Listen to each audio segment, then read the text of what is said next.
Ladies and gentlemen, good day and welcome to Q1 FY22 earnings conference call of Piramal Enterprises Limited. As a reminder, all participant lines will be in the listen-only mode, and there will be an opportunity for you to ask questions after the presentation concludes. Should you need assistance during the conference call, please signal an operator by pressing star then 0 on your touchtone phone. Please note that this conference is being recorded. I now hand the conference over to Mr. Hitesh Dhaddha, Chief Investor Relations Officer from Piramal Enterprises Limited. Thank you, and over to you, sir. Hi, good evening, everyone. Hope you're safe and in best of your health. I'm pleased to welcome you all to this conference call to discuss Q1 FY22 results. Our results materials have been uploaded on our website, and you may like to download them and refer them during our discussion. The discussion today may include some forward-looking statements, and these must be viewed in conjunction with the risks that our businesses face. On the call today, we have with us our Chairman, Mr. Ajay Piramal, Ms. Nandini Piramal, Chairperson, Piramal Pharma Limited and Executive Director, Piramal Enterprises, Mr. Rajesh Ladda, Group CFO and Executive Director, Piramal Enterprises, Mr. Khushru Jijina, Executive Director, Financial Services, PEL, Mr. Jairam Sridharan, CEO of our Retail Financing Business, and Mr. Vivek Valsaraj, CFO of our company. With that, I would like to hand it over to our chairman and would request him to share his initial thoughts. Over to you, sir. Good day. Despite the headwinds from the second wave of COVID, we have delivered a resilient performance during the quarter. Our revenues remained largely stable at Indian rupees 2,900 crores, and this is amid reduction in the wholesale loan book, which is in line with our strategy of making our loan book more diversified and granular. Despite a stable top-line performance, our net profit has grown by 8% year-on-year to Indian rupees 534 crores. We continue to maintain a strong balance sheet with our equity base now at approximately 35,000 crores, and our net debt has gone down by 50% since March 19, thereby bringing down our net debt to equity to 0.8 as of the end of this quarter versus 2 times in March 2019. It would be a good thing to look at the journey of our financial services business since September 2018, when the financial crisis hit the NBFC sector. And our journey can be categorized under 3 phases. The phase 1 is consolidation. We have now largely completed the phase of consolidation with significant progress over the last 2 years. We have built a resilient business model in the wake of the liquidity tightening in COVID-19 and other macroeconomic headwinds. We have achieved 4 major outcomes in this phase. First, improving of our capital adequacy. We've raised significant amount of capital and deleveraged our balance sheet. Our capital adequacy ratio today stands at 39% versus 22% as of March 2019, making us one of the most well-capitalized NBFCs and HFCs in India. We have adequate growth capital for the next 5 years, even after the completion of the DHFL acquisition. The second point is how we have reduced our loan book concentration. Our top 10 exposures have gone down by 30% since March 19, from 18,000 crores to 12,800 crores in June 21. Today, no amounts exceed the regulatory threshold of 15% of net worth. In addition, we have built conservative provisions. As of this quarter end, our total provisions stood at 2,750 crores, that is 5.8% of our total AUM. we have diversified and shifted the borrowing mix towards a stable long-term funding sources. We raised 34,000 crores of long-term borrowing since March 2019 and replaced most of our short-term CP borrowings. As a result, we now have a much stronger ALM profile with significant positive ALM gap across all buckets. As part of our effort to diversify the borrowing mix, we raised debt through our maiden public bond issue in July of this year. This issue received a healthy participation from retail investors and HNIs, and we could raise 804 crores. The phase 2 of the journey of financial services business is our transition and a quantum growth. With the phase 1 largely behind us, we are now in phase 2, our transition from a wholesale NBFC to a well-diversified financial services business. There are 3 components in this phase. The first is the DHFL acquisition. This acquisition, I'm happy to state, has been progressing well. Our resolution plan received the approval of NCLT in June 2021. Post the NCLT approval, a monitoring committee has been formed, which includes members from the COC, the administrator, and members from our management team. As per the IBC law, the monitoring committee has a duration of 90 days from the NCLT approval to complete the acquisition, and we feel confident that we will achieve this. With the DHFL acquisition, our retail AUM is expected to grow by 5x, and we expect to become one of the top 5 HFCs in India. The second part of our transition is the reduction in the wholesale book. As part of our strategy of transitioning our book from a largely wholesale to a well-diversified financial services business, we are consciously bringing down our wholesale book. Our book has come down by 27% in the wholesale from 51,400 crores in March 2019 to 38,000 crores in June 21. We are also building an organic retail engine, a technology-driven multi-product retail lending platform. In 2020, we embarked on the journey of building this technology-led retail lending business, which is digital at its core and phygital at the customer's end. We are building this platform with next-gen technology capabilities with AI and machine learning deeply woven into the fabric of the business. In November last year, we launched our multi-product retail lending platform, and since then, the business witnessed a healthy traction. We also launched multiple retail lending products, thus expanding our product portfolio, and have formed partnerships with fintech and consumer tech firms. We have onboarded top quality talent from large Indian banks, global tech giants to take the business forward. Most importantly, as part of our journey, we have incorporated learnings from the current environment to build a sound business model for the post-COVID world.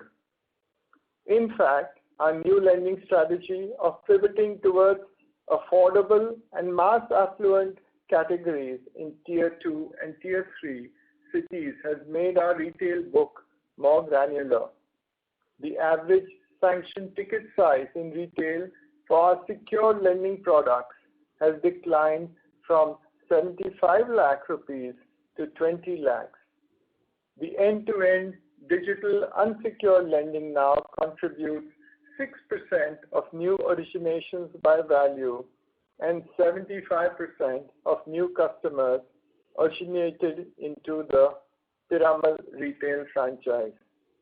All these initiatives will result in significant change in our loan book, with the share of retail lending moving closer to 50% in the near term. The third phase of our journey is to have a sustainable growth and profitability. First of all, in this third phase is the integration of DHFL and leveraging its vast network to grow the multi-product retail lending business in the future. With the DHFL acquisition, we would have access to a vast network of 300 plus branches, with majority of them being in Tier 2, Tier 3 cities, with 4,900 employees and a sizable customer base of 1 million. Our teams will be working towards integrating our existing multi-product retail lending platform with DHFL's network during the year.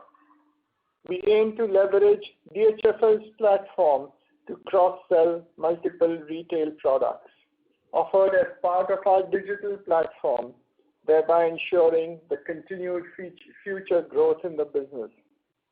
This would help us gradually increase scale in retail lending while addressing the diverse financing needs of the growing Bharat market. We now move towards the profitability in this next phase. We aim to deliver measured growth and profitability in the long run while maintaining our focus on risk management, asset quality, capital adequacy, and our technology infrastructure and customer experience. The key factors that are expected to boost profitability in the near term post the DHFL transaction include an immediate decline in the cost of borrowing post the completion of the DHFL transaction, as this transaction will be partly funded by NCDs worth 19,550 crores at 6.75%.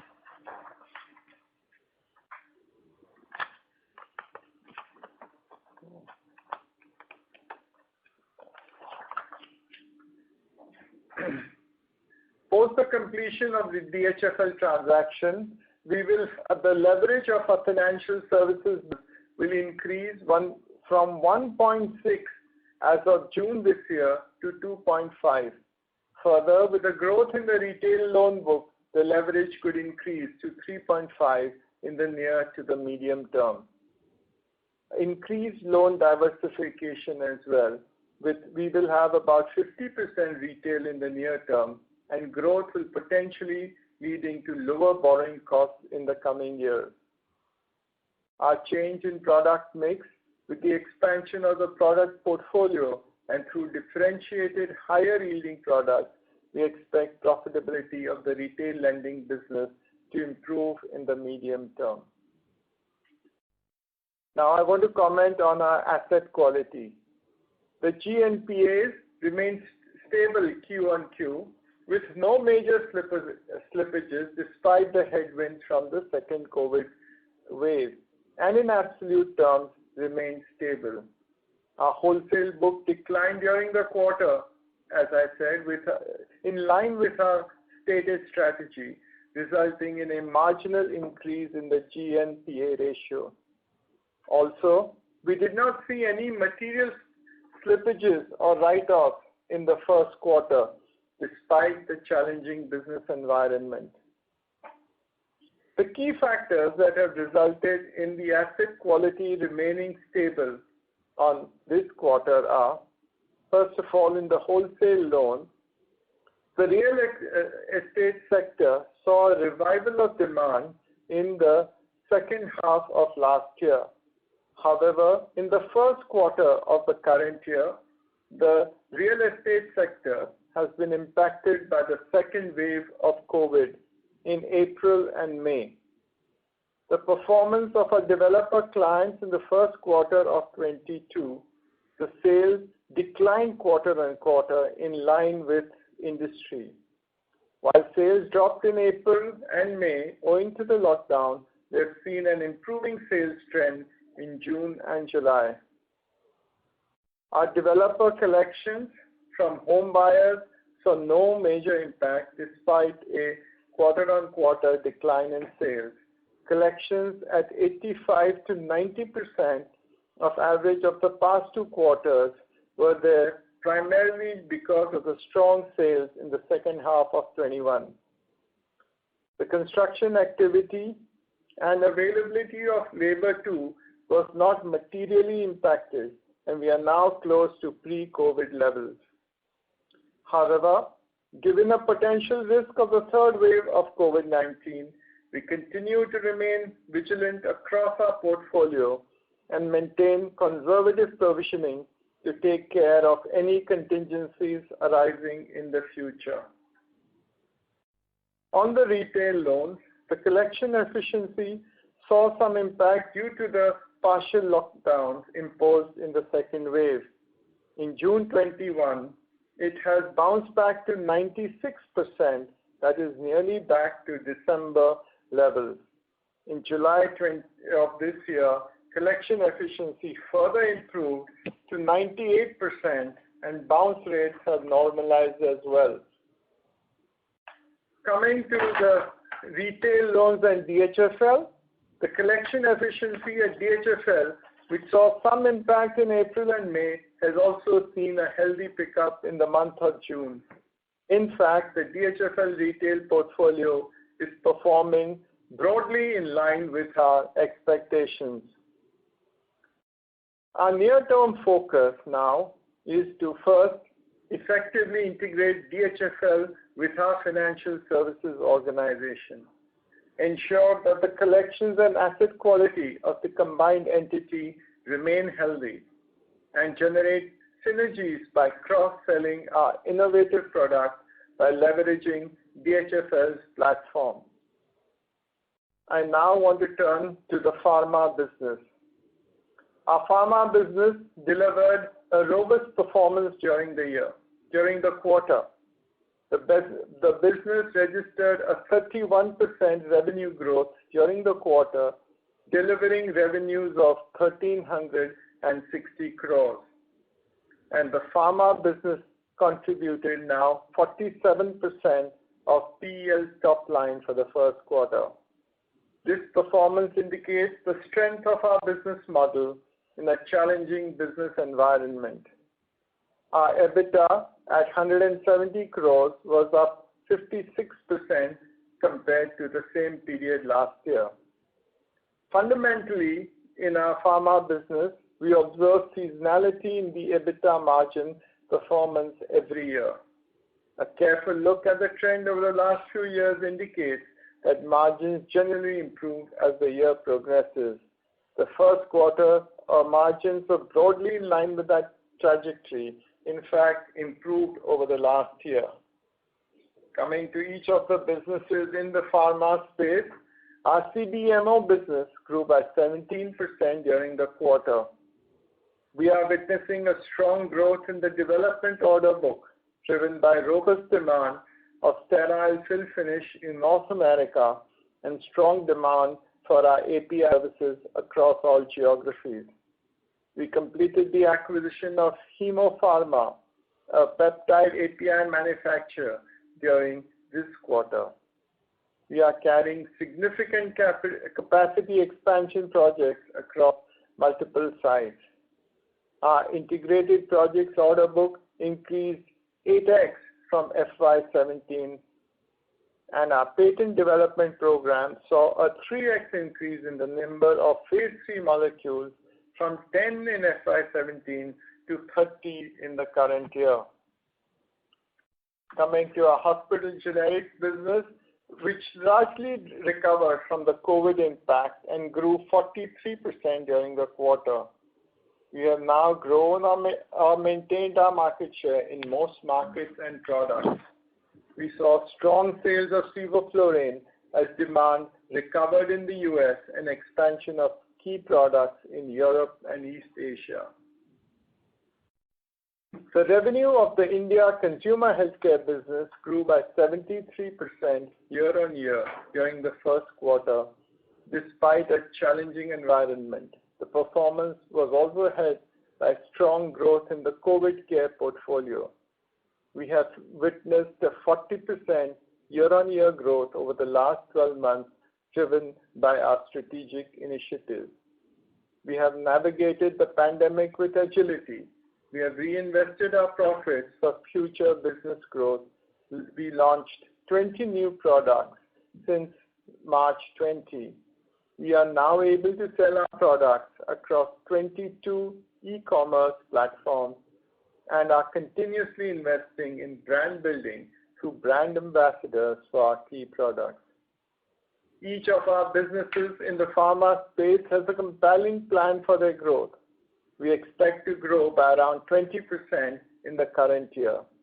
We have delivered a 22% EBITDA for FY21, and we expect to deliver a similar margin for the full year. Additionally, we plan to do a few more acquisitions in the next 2 to 3 years. In summary, I would say in conclusion, our performance over the last 2 quarters reflects the resilience and the significant efforts made towards building a solid foundation for our long-term success. We remain cautiously optimistic for FY22 and are to tap growth opportunities across both our businesses. I am confident that both businesses will emerge as 2 strong companies with a good runway for growth in the long term. Thank you. Operator, we can take questions. Thank you very much. We will now begin the question and answer session. Anyone who wishes to ask a question may press star and 1 on their touchtone telephone. If you wish to remove yourself from the question queue, you may press star and 2. Participants are requested to use handsets while asking a question. Ladies and gentlemen, we will wait for a moment while the question queue assembles. Participants, you may press star and 1 to ask a question. The first question is from the line of Kunal Shah from ICICI Securities. Please go ahead. Yeah, congratulations, sir, for the resilient asset quality in this quarter as well. So 2 quick questions. The way we have highlighted in terms of net debt to equity post DHFL transaction going up to 2.5 from 1.6. So that indicates in terms of maybe the net assets getting added 60,000 crores. So if you can just highlight maybe what is the kind of the retail plus wholesale mix and what is the kind of markdown which we are taking, and ideally what could be the structure which we can see that now most of the I think the approvals are in place. So that's the first question. Yeah, good evening. So I think answering about the net debt to equity, we will be adding about 19,500 odd crore of debt versus the DHFL transaction. So that debt will get added to the overall debt, and therefore our leverage will increase from roughly about 1.62 close to about 2.5. As far as the retail and the wholesale mix, etc., DHFL book is concerned, we will be doing the purchase price allocation now based on our total consideration of some 33,500 odd crore. And at that point in time, we'll be able to share the exact number in terms of how we are going to allocate to the retail book and wholesale book of DHFL. Also, you wanted to know about the process, you said? Yeah, in terms of the structure, so will it entirely maybe wholesale plus retail will get merged with our entity, or there are like different structures which we are evaluating? So no. The structure is already finalized. In fact, it's a plan. It's a part of the overall resolution plan. What we have proposed and what has been approved both by COC and the regulators, including RBI, that Piramal Capital and Housing Finance Company, which is our company right now, will be merging into DHFL. And therefore, by that merger process, DHFL will become 100% subsidiary of Piramal Enterprises Limited. And the shares of DHFL will get delisted, and the existing NCDs also will get cancelled, and we will be issuing, basically PCHFL will be issuing 19,500 odd crore of NCDs to the existing lenders of DHFL. Name will change. And of course, we'll change the name of DHFL we'll try and get Piramal Capital name back. Sure. Okay. And second, in terms of, if you can just highlight the asset quality, stage 3 has been very steady. But in terms of the restructuring, last time we said it was 1,700 odd crores, any more restructuring or what is there in the pipeline? And the moment in the stage 2, did you see some stress building up on the stage 2, or it was maybe as stable as stage 3?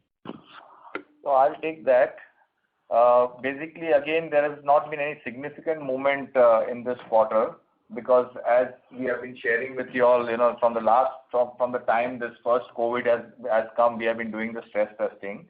Again, if you see, the major were 2 hotel deals which moved to stage 2. Again, there I want to qualify that the value of that asset remains. It's just that we wanted to move it because we saw some stress in that portfolio. Not that the value of the asset remains, so we just moved it to stage 2. And actually, stage 3 was a very small deal which we moved to stage 3. Again, I can confirm that the value of that will be fully recovered. So there's not going to be any worry on that. And restructuring? What's your question on restructuring? Any additional pipeline or something which we will look No.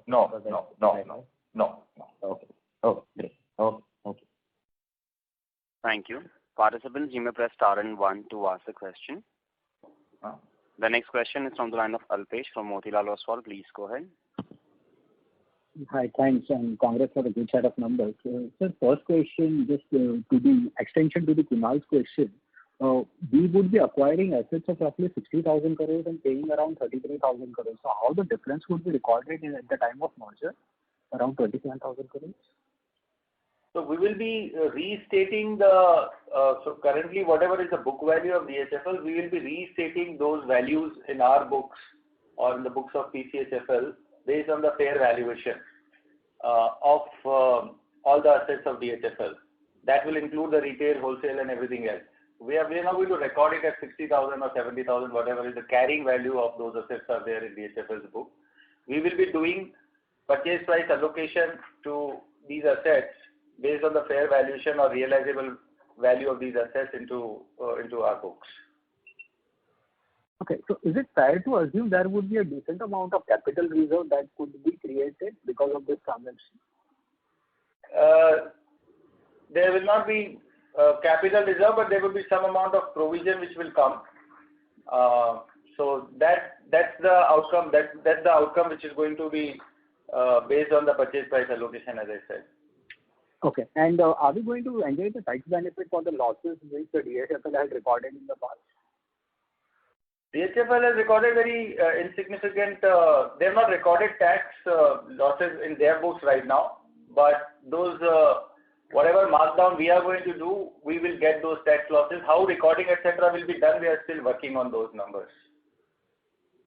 But yes, as we mark down the numbers, those losses will be available to PCHFL. So Alpesh, we will be able to give you more understanding in detail once we announce the transaction upon the completion of this whole thing, the entire process. So that time we'll be able to give you more clarity on some of these things. Got it. Hitesh, another question, or Rajesh, either of you, on slide number 16, where we show that the wholesale book declined by around 27% from March 19, right?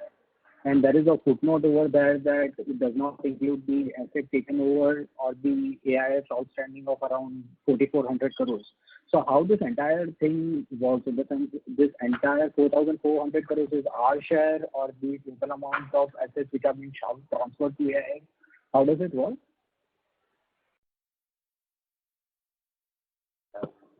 So it's less than 50% is ours. So around 8,000, so out of this 51,500, so the difference which is around 15,000 crores, 8,500 or 8,800 transferred to AIF, and there would be certain asset sizes. Last quarter we talked about around 1,300-1,400 crores related to the Omkar exposure, and 5,000 crores would be the proper repayment that would have come. Is my understanding correct? Yeah, Kalpesh, I'll take that quickly and we can confirm the exact numbers to you. But this includes our 50% share in AIF, which we created with Apollo. This also includes the Bajaj transaction, which we explained to you all during the March results. So it's a combination of these two. But our share in AIF is 50%. Okay. And last question related to this fintech partnership or the consumer tech partnership. Are all these partnerships exclusive to us, and if not, then what are the terms that and what ensures that we get the first right of refusal for the loans which have been originated by those fintechs or the consumer tech companies? Jairam, you want to take that? Sure. No, Alpesh, these are not exclusive partnerships. There are no exclusive partnerships right now in the fintech world. And the way to actually think about this is there are going to be a few different lenders on the platform. Each lender is going to have a set of products available and a set of tech linkages or APIs that are set up. The APIs that work the best or that give the most seamless digital experience are the ones that will end up getting a lot of the business. You have to assume that you are doing your diligence from a modeling perspective and a credit risk management perspective at your side. In general, there is a lot of infrastructure that is put in place to make sure that there is no cherry picking of assets. Not just us, but every bank in the deal is going to be making sure that there is no cherry picking of assets. So the cherry picking is very, very rare. That's not something that one should worry a lot about. What one should worry about is, are you able to give the best and most seamless integration to the customer, because that's when the first round of leads will actually come through to you rather than the leftover leads. Okay, and Jairam, for consumer, you are the face, right? Consumer, it is the Piramal Enterprises. It's both, Alpesh. It's both the lender as well as the fintech party. So the consumer can download my app and actually see everything. The consumer can see some of the details on the customer-facing app as well. So it's both. The customer signs, of course, the agreement with us, and all the loan information, etc., on the loan pages will all be branded Piramal. But they can actually access this particular loan's details or usually on the fintech platform as well. Okay, great. I'll come back in the question. I'll come back in the queue. Thanks and all the best. Thank you. The next question is from the line of Tushar Manudhane from Motilal Oswal. Please go ahead. Yes, thanks for the opportunity. Just on the pharma side, for the quarter, how much the Hemmo Pharma would have added? Any ballpark number you would like to share? So, Hemmo Pharma, the transaction closed on 22nd of June. For the quarter, the revenue is just 5 crores, so it's insignificant overall from the quarter's performance. Got it. And accordingly, also, if you could just extend it for the outlook for this Hemmo Pharma in terms of integration with Piramal? So the integration activities right now have commenced, and the management teams are working with Hemmo's management for execution of the plan for the current financial year. And in due course of time, we would also be merging Hemmo as a legal entity with Piramal Pharma. Our business development team already commenced selling our peptide capabilities, both from a contract manufacturing side as well as from a generic API side, to all our existing customers. Got it. And just secondly, would like to understand the seasonality nature for CDMO business. Correct. So historically, we have seen that a lot of our contract manufacturing customers, they do tend to have higher offtakes in the second half of the year, which is after September, is typically when they have a lot of requirement for commercial volumes. And that's the reason why you see that a lot of sales and therefore higher quantum of margin happens in the second half of the year. And this you would observe last as many years. If you pick up the results of pharma business, you will see that kind of cyclical trend is noticed. Got it, ma'am. And just lastly, about the two orders. Sorry? Just lastly, on the two orders which you have won, which are more than 10 million, this would be spread over what period? So the one which is there in Lexington would be delivered within this fiscal year, and the second, which we have won for our Digwal facility, to a significant extent would be delivered within this fiscal year, and the balance would move to the next fiscal year. Of course, this depends upon certain other operational aspects also, but we do expect a split to happen between current year and next year, 50-50. Good. And just lastly, while the margin guidance is given, would it be possible to share the overall revenue outlook as well for FY22? Yeah, so we have already guided that our revenue growth will be in excess of 15%. 20%. We've already guided that. Thank you. That's it from my side. Thank you. The next question is from the line of Abhijit Tibrewal from Motilal Oswal. Please go ahead. Yeah, thank you for taking my question. So, I mean, if I hear all the discussion on DHFL, right, will it be fair to say that at this point in time, maybe we are not in a position to disclose the net accretion which will be there in the loan book? Net accretion to the overall loan book will be to the extent of about close to about 30,000 crore. But as I said, the allocation is yet pending, which we have to do for different set of assets which DHFL has, including the insurance stake, etc. So the allocation part is still pending. It will be 30 to 32,000 crore net accretion of assets, total assets. Sure, that is useful. The second question that I had is, I think one of because Mr. Chairman also said that after this acquisition, maybe it will become among the top 5 HFCs in the country. So I think, with this transaction, I'm not sure if you will be getting that deposit license that DHFL has. So which would mean maybe you will have to apply for a deposit license separately now, or any thoughts around that? As we speak, deposit taking license still continues with DHFL. It's just that RBI has told them not to accept any deposits. We still believe, or we still hope that we will get it. What we have been told is that we have to go back to RBI after the process is completed. So we are still hopeful, but let's see. Sure. And the last question that I had is, because we've been guiding investors that we will be looking at separate listing of our financial services and pharma business, I was just trying to understand, what is the structure of the listed financial entity could be like, because large part of your, let's say the DHFL loan book will come and sit in ECHFL, which will obviously be reverse merged into DHFL. And then you'll also have this multi-asset platform, and I'm guessing you want to kind of park all the other products which are non-HFC related in your NBFC.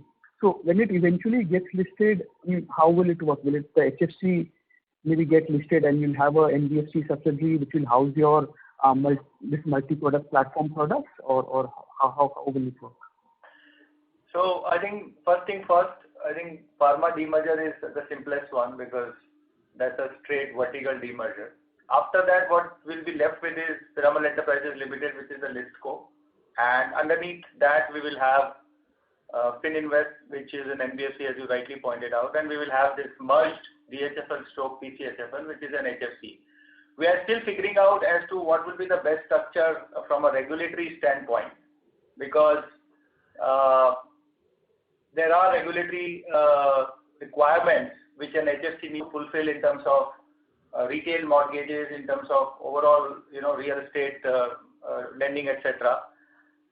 So we are still figuring out as to whether it makes sense to have NBFC, HFC, separately, whether to merge those, etc., etc. But I think we are on the drawing board, as Hitesh mentioned, that once this merger is completed with DHFL, we will then come back and probably announce as to what is the structure we are going to follow. So this will happen in, say, 2 parts. Pharma, as I said, is a simple one, but this part, which is more, dominated by regulations, we have to find a right choice and right answer at this stage. I would just like to add one sentence that, in all of this, interest of minority shareholders will definitely be taken care well and, protected. Sorry, that's useful. And just one last question to Jairam, maybe if you could remind us what are the new products that you are planning to introduce in FY22, and if there are any thoughts at all around how do you plan to cross-sell some of your retail products, organic retail products to DHFL customers. Thanks. That will be all from my side. Yeah, Abhijit, absolutely. Let me take a second question first. Yes, 100%. We plan to cross-sell the rest of our retail products to DHFL customers. In fact, it would be our intention that the cross-sell should start pretty much in the very first quarter post the integration. So we are making all the plans towards that. We are coming up with both the technology as well as the cross-sell propensity models, etc. So I'm fairly confident that we'll be ready to start cross-selling some of our products, particularly on the unsecured shorter duration side, to the DHFL base pretty much in Q1 post integration. Now, in terms of what is our sort of product mix that we are sort of thinking about, needless to say, the moment the integration gets completed, our retail business will become very heavily home loans dominated. So let's say about 80% will be residential home loans, about 10-15% will be loan against property and some other sort of property-backed lending, and there'll be a little bit of other stuff, right? In general, our belief is that going forward, we want to still retain or in the foreseeable future, given the size of the DHFL transaction, you will probably still see secured businesses, whether it is housing or LAP or small business lending or car finance, used car financing, etc. All of that put together will roughly be about 80%, and some of the end-to-end digital unsecured lending stuff will probably be around 20% of our book is probably where we are headed. In terms of specific product categories, used car financing is our most recent product category, which we launched last quarter. We are putting a lot of focus in that. We've got now 2 platform tie-ups there. We're tying up with 2 more. And then we are also starting to do on-field physical tie-ups with dealerships. So that's an area we're putting a lot of focus on. We're also keenly evaluating the two-wheeler financing and education financing space, where we believe there are a lot of opportunities. So we will see how that goes. We've not made up our minds whether we're going to launch them yet. We might do a few pilots, but those are areas we are evaluating very, very closely right now. Sure. This is very useful. All the best to the entire Piramal team. Thank you. The next question is from the line of Vinod Jain from Wells Fargo Advisors. Please go ahead. Sir, congratulations on the resilient set of numbers. My question is related to the net interest margins. The NIM for the financial year 2021 was 5.6%, but has gone down to 4.5% in Q1 FY22. What is the view going forward on the NIMs? So if you were to compare, let me start by saying that as a strategy, we have said and we are following that strategy where we are saying that we will be reducing our wholesale book. If you compare first point, the yields and the margins vis-a-vis March quarter, then you'll find that we are almost at the same level or slightly better than March quarter. As we are reducing our wholesale book, so the mix of the book is changing. As the structured deals are going away, which were at high yields earlier, and the fresh disbursements which are happening on a very minor scale, but they are happening for construction finance and much more stronger deals, so to say. So that's where you will find that the yields have come down. But vis-a-vis last quarter, which was March 21, now they are stable. So if you compare with June, where from that quarter on the book has come down, and so have the yields, but if you look at the March last quarter, they are stable or slightly better than March quarter. I'll just add to what Rajesh said. So we have consistently been saying about this strategy that the wholesale book will come down, the single borrower will come down, which we are achieving quarter on quarter. Also, what to add to what Rajesh said, we have been also consistently quarter on quarter saying one thing, that we are collecting a lot of money and we are also using it to complete our other projects. Because in real estate, you need to complete the project. So as our portfolio becomes more and more mature, the interest rates will come down, and which is actually a good thing. Ultimately, it is the portfolio becomes far more safer. So the view is that going forward, the NIMs will be maintained. Yes, more or less it will be maintained. Yes, as of now, yes. Yeah, sir. My second question is related to the ROE. What can be the expected? Can it reach double digit in 22-23? Yeah. So I think you must appreciate that the last 2 years focus has been around balance sheet strengthening and preserving cash. And all what we have said has been done in last 2 years in terms of balance sheet numbers and ALM, etc. As far as ROEs are concerned, if you see even this quarter, and I think it took us a little while, but if you see the cost of borrowings is now coming down. This quarter, the cost of borrowings have come down from 10.8 for the whole year last year to about 10.1%. Yes. As soon as DHFL happens, and we are going to issue this 20,000 crore of liability to the lenders, existing lenders of DHFL, our overall cost of borrowing will drop to about 9.2, 9.3% immediately. Yes. Yes. To add to that, with our incremental borrowing, what we are doing currently is in the range of 850, 875 level, even on PCHFL balance sheet. Yes. Then we will be going for, or we will be pitching very strongly for a rating upgrade, because our concentration between retail and wholesale would become 50-50. So the minute we get a rating upgrade, another 50-60 bips, or on a conservative side, even 50 bips will get applied to the entire borrowing. So it will come down from that level onwards, but that's like 6 months away. So it's coming down. So that's going to make a major impact on ROEs. Number two, as our debt to equity improves, as Mr. Piramal also said, that immediately with DHFL merger is going to move from 1.6 to 2.5, and as our book grows, that's going to get funded through debt, and therefore the debt to equity will move from 2.5 to 3.5 in say 12-15 months time. Our product mix also is going to change, as Jairam was mentioning. That's going to improve our yields in terms of retail lending towards the products which are going to get us higher yields. So mix of all these three, we anticipate that ROEs will, from this level, should be definitely double digit in near future. Very well. Thank you. Thank you. Next question is from the line of Prakash Agarwal from Axis Capital Limited. Please go ahead. Yeah, hi, good evening.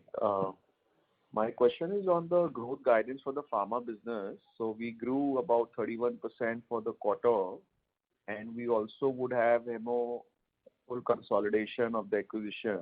We are talking about some acquisitions over the year and years after.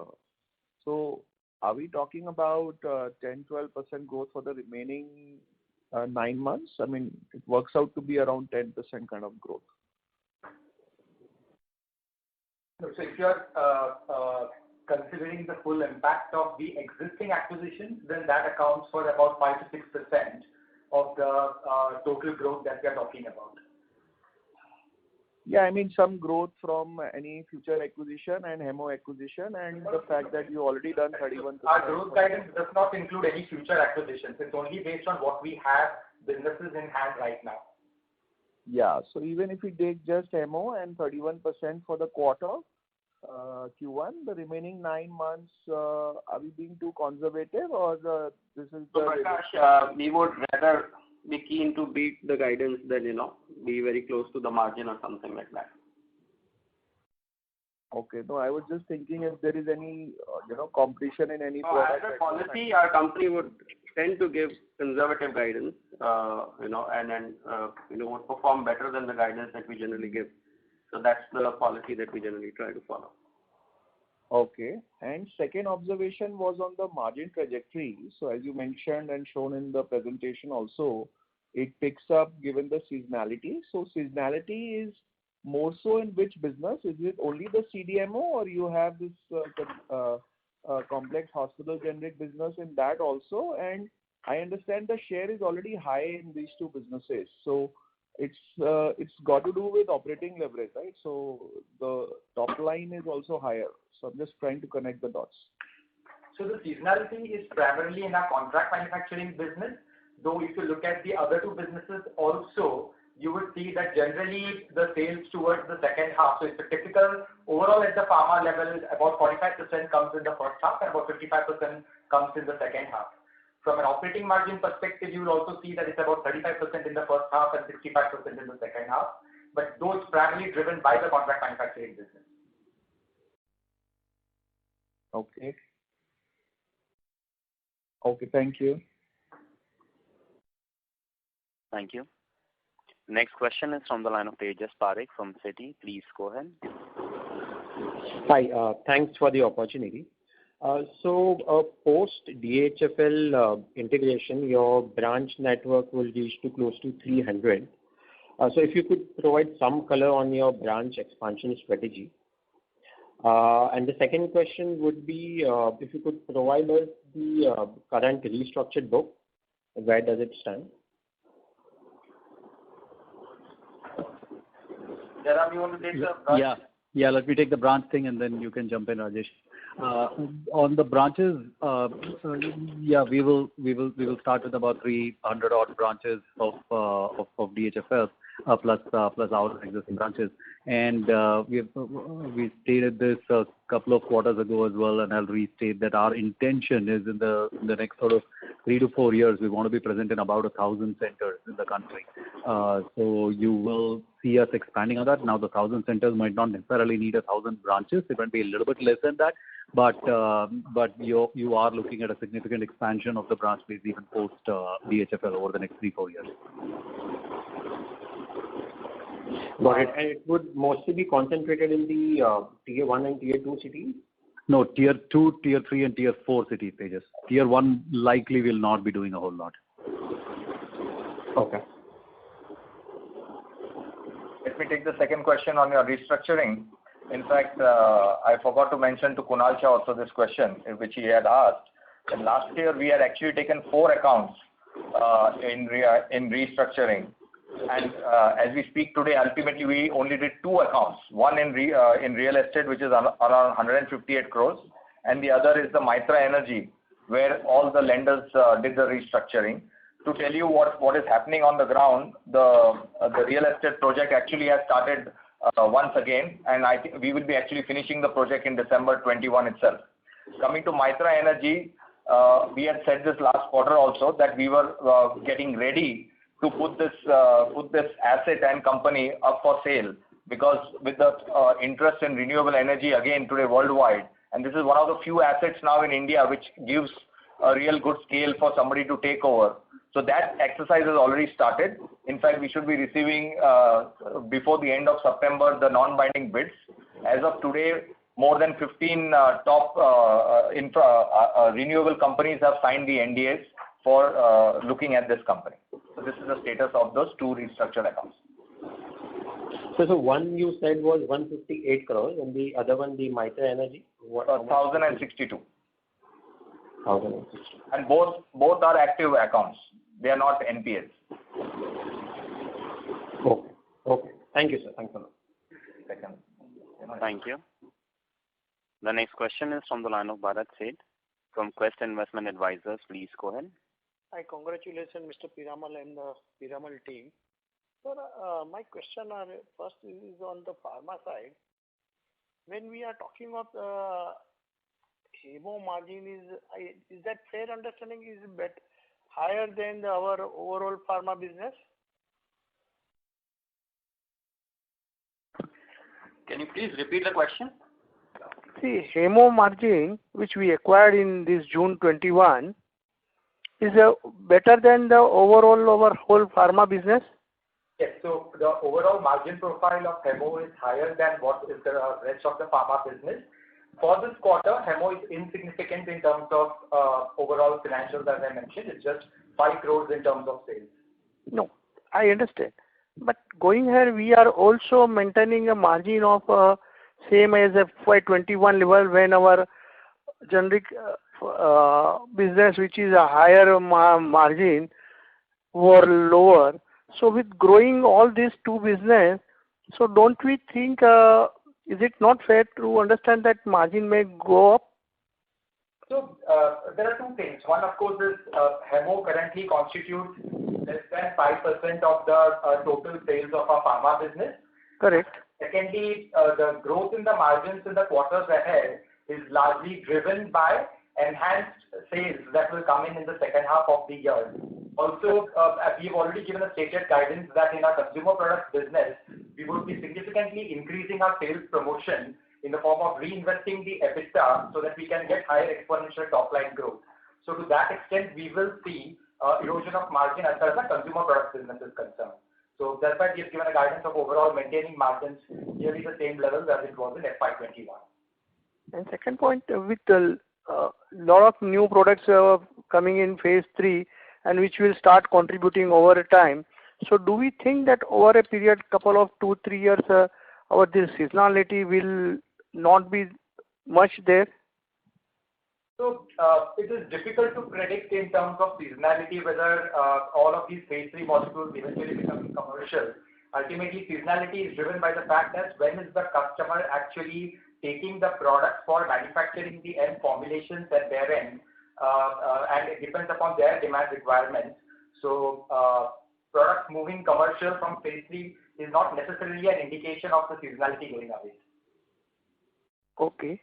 And is it fair understanding to our previous participant question, this the split of the company where pharma will be disintegrated and will be listed separately? So shareholder of Piramal will get the share of pharma business. Is that fair understanding? Yes, the existing shareholders of Piramal Enterprises Limited will get shares of the Piramal Pharma Limited separately. Okay. Incrementally, sorry. Okay. And now coming to this technology platform. So one is that we are partnering, and second, is it fair understanding that we are also building our own platform? Yeah. Yes, absolutely. That is the right understanding. We are, we are building our own platform. In fact, we have built our own platform. We took 6 months, 7 months last year before we went live to actually build the platform. And as Chairman mentioned in his opening remarks, we have put together a very strong team with of engineers based out of Bangalore. So we've got a full team in Bangalore which does our own engineering. So a lot of our software development we are doing in house, and so we have the intention to use that team to do all of our platform development. So, for example, in this quarter, we went live with our customer service app for our existing customers, existing Piramal customers, and that app went live, and we were able to develop it ourselves within 90 days. So it is something that it's a technology product that we just created ourselves without any need to work with an external party or partner with anybody. So is it fair understanding over a period once our full app will be in a place, we may not go for a partnership and will leverage our whole business through our own app? I'd say that there are different kinds of needs that are fulfilled by different partnerships. Each partner has their own customer access and distribution muscle. So you do want to use some of their strengths as well. So there will be some things which we will just do ourselves, which will probably be the bulk of it. But there will be niches where you want to leverage the strengths of existing partners. So in that scenario, how do we cross-sell, for our customer on the partner platform and same customer on our own app? See, when we get into a partnership, we work out all the commercial arrangements with respect to customer ownership right up front. Usually, the arrangement is that for the specific products that we are selling, let us say it's a short duration, unsecured lending product that we are selling with the partner, that particular product, if we want to cross-sell again to that customer, we will probably go through the same partner's route. But for every other product, we have full liberty. We are at full liberty to go ahead and cross-sell to the customer on our platform.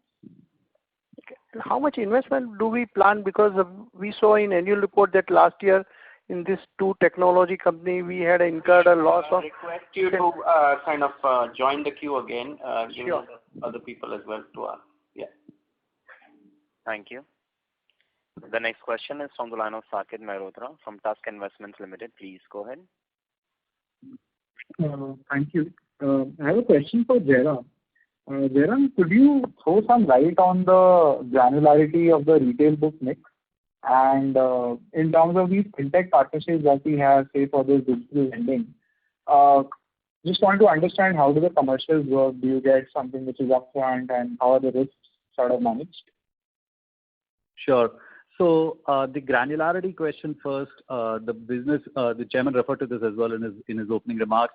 Granularity has been increasing quite substantially, ever since we started this sort of this new gen business. On our home loans business, our average ticket size has now fallen to about 20 lakhs. Home loans and small business all sort of put together, our average ticket size is now about 20 lakhs for new sanctions that we are doing, as opposed to the 75 lakh average ticket size that we used to have in the sort of previous generation of our business. So in this post-COVID environment, the new business that we have launched, it's a 20 lakh average ticket size business on all of the secured side. As far as the partnerships driven or direct to customer digital unsecured is concerned, there our average ticket size is 17,000 rupees. So it's a much smaller ticket size that we're doing, and obviously it's a much shorter duration as well, anywhere from 6 to 12 months. So that's the way we are looking at these at these two pockets. Now, to your question of risk management in unsecured, if it is direct to customer unsecured from our side, then it's pretty straightforward. You know how that works, so I'm not going to repeat that. In a partnership driven model, what tends to happen is there is some partnership credit scorecards that are used. Then we have our own credit scorecards that we overlay on top of that. That combined thing is what is being used to actually underwrite the customer at the front end. Usually in the initial stages of the partnership, and right now we are in initial stages with our partners, so in practically all of these cases, there'll be some sort of an FLDG type arrangement where initial losses are covered through the partnership arrangement itself. Once we develop enough confidence in the pipeline that we are seeing through a partner, that's when we actually go past that and start taking the entire risk on our balance sheet. Okay. And would you be in a position to sort of maybe tell us the split between the products, or is that too detailed? Not right now. We can talk about it offline at some point if you want. Okay. I have a question on the pharmaceutical business. We've sold our business to Abbott a while back. So is there, and we've spoken about the priority of re-entering the domestic formulations business. So the question is, do we have any pipeline for doing some sort of inorganic acquisition, or are we doing it in-house? And is there any non-compete that we have with Abbott? So last thing first, the non-compete which was there got over in 2018. We are free to go back in domestic market. We keep looking at opportunities as far as inorganic opportunities are concerned. At the right time, at the right valuation, etc., we will decide. But pipeline is there. We keep evaluating those opportunities. Okay. Thanks a lot. Thank you very much. Participants are requested to ask 2 questions per participant. The next question is from the line of Anand Shah from Jay Anand Securities. Please go ahead. Yeah. Thanks, sir. Thanks for the opportunity. Sir, I have just one question pertaining to DHFL. As per the approved resolution plan, the company has committed to infuse equity of rupees 3,800 crores in DHFL within 1 year. How the company plans to infuse this amount of rupees 3,800 crores? If you can throw light on that. So, as it is, when we are acquiring DHFL, we are supposed to be paying 14,700 crore of cash consideration out of 34,200. And out of 14,700 crore, the cash available on DHFL balance sheet will be about 10,500 crore. So, As a matter of fact, we will be paying from PCHFL balance sheet close to about 4,000 crore on day one itself. Yeah. So, sir, this would be the equity capital infusion that would happen. While it's written that we will be infusing equity, but from a structuring standpoint, it doesn't have to necessarily go as equity because in balance sheet we already have enough net worth. So it will not go as equity, it will go as infusion. Okay, sir. Thanks. Thank you very much. Ladies and gentlemen, due to time constraint, that will be the last question for today. I will now hand the conference over to Mr. Hitesh Dhaddha for closing comments. Thanks, everyone. If you have more questions, please feel free to reach out to the IR officer. Thank you. Thank you very much. On behalf of Piramal Enterprises Limited, that concludes this conference. Thank you for joining us. You may now disconnect your lines.